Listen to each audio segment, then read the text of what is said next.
Regresamos a Noticias 24. La economía chilena creció un 1,5% en enero. El ministro de Hacienda, Ignacio Briones, valoró la cifra, añadiendo que es positivo que el país se haya alejado de escenarios más pesimistas. Vamos a hablar de este tema, el contexto también económico y las proyecciones, junto a Cristian Echeverría, director del Centro de Estudios en Economía y Negocios de la Universidad del Desarrollo. Cristian, ¿qué tal? Bienvenido. ¿Cómo estás, Nicolás? A ver, sorprende el 1,5%, levemente por sobre la expectativa, pero una expectativa que en lo optimista, pesimista, hablaba del 1,2%. Claro, mira, está dentro de los rangos. La verdad es que no cambia el diagnóstico ni el escenario de lo que está viviendo nuestra economía, que estamos creciendo en torno a la mitad o la tercera parte de lo que sería un crecimiento potencial en normalidad. Y normalidad, digo, no solo de nuestra economía, sino que normalidad también de la economía global, y ninguna de las dos cosas está ocurriendo. Claro, porque aquí siempre hablamos de los factores internos, externos, riesgos externos y internos, y aquí de todas maneras se van juntando los dos. O sea, más que los riesgos, yo diría eventos adversos, porque riesgo es cuando existe una probabilidad de que algo malo ocurra. Claro, podría pasar algo malo, aquí estamos con escenarios complejos. Están ocurriendo cosas concretas, impactándonos ya de frentón, no es riesgo, es certeza. Son certezas adversas que están ocurriendo. Sí, Cristian, pero en ese sentido, este es el IMACEC de enero, también considerando que en octubre, noviembre tuvimos contracción del IMACEC.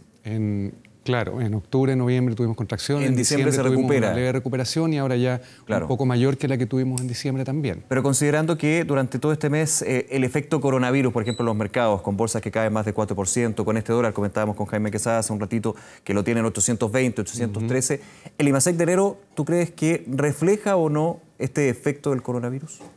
Sin duda está reflejándolo, pero todavía parcialmente, muy parcialmente. Es decir, si uno mira en qué aspectos de la economía debería afectar el coronavirus, bueno, número uno, el valor del cobre y el tipo de cambio que se está reflejando materialmente desde enero, ¿cierto? Número dos, bueno, y precio de combustible y todas las otras cosas que dependen de eso. Claro. Número dos, probablemente las exportaciones, que si bien todavía no se ha materializado un impacto muy importante, pero sin duda se va a seguir materializando en los meses que vienen, porque órdenes de compra, demanda, China por productos nuestros, de todos los sectores que exportamos a China, se está afectando gradualmente por ahora. Y también en las importaciones, porque no olvidemos que también nuestro aparato productivo, manufacturero, la construcción y otros sectores también descansan o se ven apoyados por componentes, maquinaria y equipo chinos, insumos desde China. Entonces, yo diría, no es que nuestra economía no esté recibiendo los efectos del coronavirus, sino que los está recibiendo, pero en forma gradual, parcial, y afortunadamente China es importante para nosotros, pero afortunadamente también estamos expuestos o tenemos vínculos con otras regiones económicas importantes. Entonces yo te diría, hay una diversificación, claro, aquí de las fuentes de intercambio comercial y finalmente de los ingresos. Exactamente. Entonces afortunadamente por ahora... Que también están con problemas. Por ejemplo, vamos a Europa inmediatamente, Italia y... Mira, esto, si se quiere, refleja en parte un modo parecido de cómo nos afectó la crisis subprime, yo diría. Es decir, la crisis subprime se originó en Estados Unidos, el efecto del virus se originó en China. Sí. De Estados Unidos irradió a Europa y, bueno, estamos viendo que los efectos del virus primeramente irradiaron a Europa con el contagio en Italia y en otras partes de la Unión Europea y ahora marginalmente en Estados Unidos. Entonces, vamos a ver cuál es el efecto de esta noticia que está en desarrollo, que a diferencia de la crisis subprime uno más o menos podía anticipar por modelos económicos. Aquí los modelos económicos no funcionan mucho porque estamos hablando de modelos epidemiológicos que, por decirlo así, determinan el desempeño de las economías. Claro, hemos hablado también varias veces aquí, Cristian, contigo, el efecto económico que puede tener algo que no es económico, por ejemplo, político. Siempre cuando hay una elección o gana un candidato A o B, hay un impacto en las bolsas, también puede haber un impacto en la proyección económica. Sí. Aquí estamos con una situación sanitaria, de salud, que es diferente. Recordando que es diferente, que es bastante menos predecible también, ¿no? Es menos predecible y además es dinámica, porque a diferencia de un efecto, por ejemplo, cuando suben o bajan las tasas de interés o cuando hay un shock financiero como la crisis subprime, los agentes económicos y financieros evalúan el nuevo escenario y se adaptan al nuevo escenario y los precios se sobrereaccionan siempre y todo, pero al final se converge a un nuevo escenario.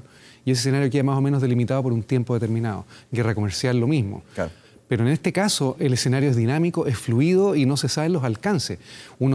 Podemos anticipar lo que ha pasado en China, pero claro, las respuestas del gobierno chino son de un gobierno totalitario que toma medidas que a nosotros nos sorprenden, pero que son inconcebibles en sistemas democráticos probablemente, a menos de que sea una situación ya extremadamente peligrosa que ya determine medidas drásticas, como paralización de actividades, cuarentenas en ciudades y cosas por el estilo, que es lo que hemos visto en China. Antes de pasar al escenario interno, el escenario chileno, me quedo con otro punto que tú mencionabas, que es de la guerra comercial. De hecho, todo el año pasado, hasta el 18 de octubre para ser exacto, pero también durante los meses siguientes, estuvimos atentos viendo lo que pasaba con la guerra comercial, afectaba las bolsas, afectaba a los multifondos de las AFP también, el tema del dólar, la incertidumbre con respecto a esta pugna China-Estados Unidos fue la clave.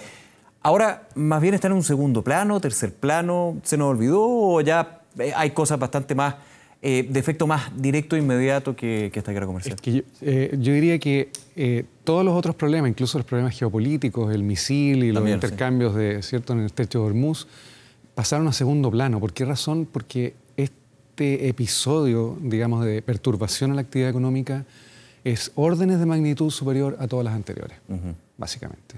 Y lo hemos visto en China, o sea, el hecho de que se hayan paralizado ciudades completas, fábricas completas están cerradas, de que hay restricción a la movilidad de las personas en las ciudades, eso tiene, o sea, es una paralización completa. Claro. Voy al tema interno y tomo las palabras que entregó el ministro de Economía, Lucas Palacios, al conocerse en IMASEC. Dice, la resiliencia económica ha mitigado parte del impacto de la crisis. ¿Estás de acuerdo con esa apreciación? Estoy de acuerdo parcialmente, en el sentido de que es cierto que nuestra economía ha desarrollado niveles de resistencia o resiliencia, como se usa, que han ido, yo diría, cambiando estructuralmente nuestra economía, especialmente en los últimos 10 años. Eso es bien notable. La crisis subprime, el impacto que tuvo en muchos otros países, en el nuestro fue fuerte, pero salimos muy rápido de ella. Entonces creo que efectivamente nuestra economía ahora es distinta de la que estábamos acostumbrados a pensar hace 10 o 15 o 20 años atrás. Sin embargo, esa resiliencia no es infinita, es decir, creo que esta cifra de IMASEC tampoco hay que tomarla con cautela, en el sentido de que lo normal de una economía que en cualquier momento sufre un shock adverso, instantáneo, puntual, como nuestro estallido social del 18 de octubre, o como el terremoto del 2010, o la crisis subprime en 2009, hay una recuperación a tasas de crecimiento más altas que hacen pensar que es favorable y que es cierto.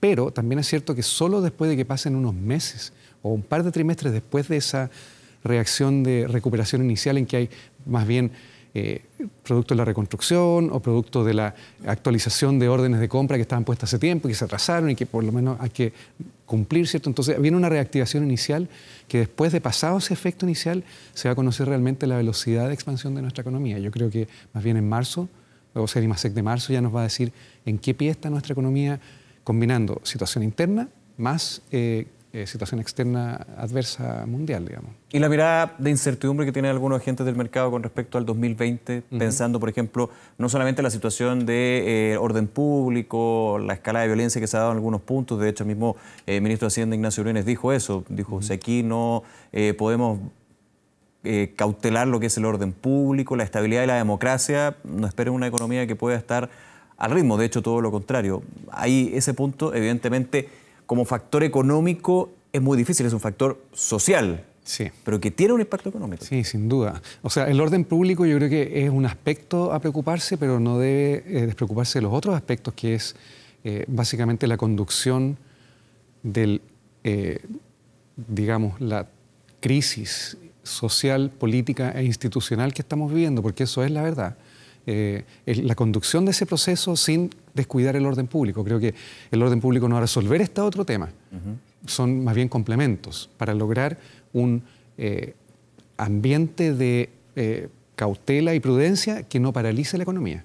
Porque yo creo que pase lo que pase, estos 2 años están con una, entre comillas, digamos, pausa, prudencia, expectación, que pone en pausa y prudencia y expectación las decisiones de inversión, las decisiones de endeudamiento de los consumidores, de las empresas, de qué hacer más adelante.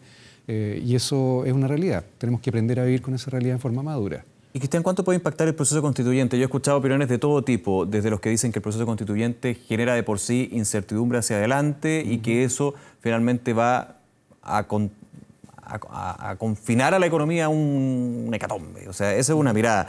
La otra mirada es todo lo contrario, que justamente las democracias tienen que irse actualizando y justamente eso puede terminar con un sistema económico mejor. A ver, tengo la antípoda, sí, digamos. Sí. Mira, un presidente del Banco Central hace varios años atrás dijo que los agentes económicos en Chile éramos un poquito maníaco-depresivos. Maníaco-depresivo, sí. Yo creo que no se nos ha quitado eso todavía. La verdad es que es natural y es normal que los países de la OECD cada 30, 40 años cambian su constitución y son procesos de cambio, son procesos de tensión y hay ciertos cambios en la regla del juego y se genera expectativa, incertidumbre y pausa. Todo eso es normal, es parte de un proceso. Ahora, lo importante es entender que es parte de la normalidad el cambio y especialmente en el siglo XXI. Fíjate que estamos ya 20 años dentro del siglo XXI y seguimos con una constitución que tiene elementos medios arcaicos y algunas leyes orgánicas importantes que cuelgan de esa Constitución, que también tienen componentes que vienen hasta de 100 años atrás. Entonces, hay que tomar esto con naturalidad y abordarlo, claro, involucra riesgos, involucra cambios, involucra incertidumbre, pero bueno, es la incertidumbre del navegante en aguas turbulentas, o sea, hay que esperar lo mejor y planear para lo peor, pero no abortar el viaje. Cristian Echeverría, como siempre, muchas gracias por acompañarnos. Muy bien, muchas gracias. Muy bien.